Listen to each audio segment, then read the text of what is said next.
böyük arıqlama yalanı nədir sizcə? Çox gözəl. Əslində çoxdur. Bu bir ədəd deyil də, çoxdur belə arıqlama yalanları. İlk ağlıma gələn kalori hesablayaraq, kalori defitsitinə bağlı olaraq arıqlamaq. Bunu o qədər praktikasında edənlər var. Yəni məhz kalori sayıb 500 kaloriya qədər indirib gününü, hətta 0, yəni günlük bütün ac qalan insanlar da olub ki, buna da oruc diyeti adı qoyublar və s. və arıqlama baş verməyib. Əksinə nə olub?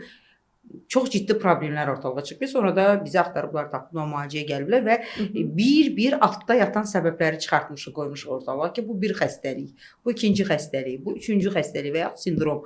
O yüzdən də mən deyərdim ən böyük arıqlama mifidir. Amma mən düşünürəm ki, arıqlama çaylarıdır. Arıqlama çayları da bəli bu hissədə var. Tərkibi Arıqlama bəlli çayları, olmayan. arıqlama kofesi, arıqlama kapsulu çıxdı. Sonra da bir arıqlama iynəsi Bəli, indi dövriyyəyə çox girdi. aktualdır.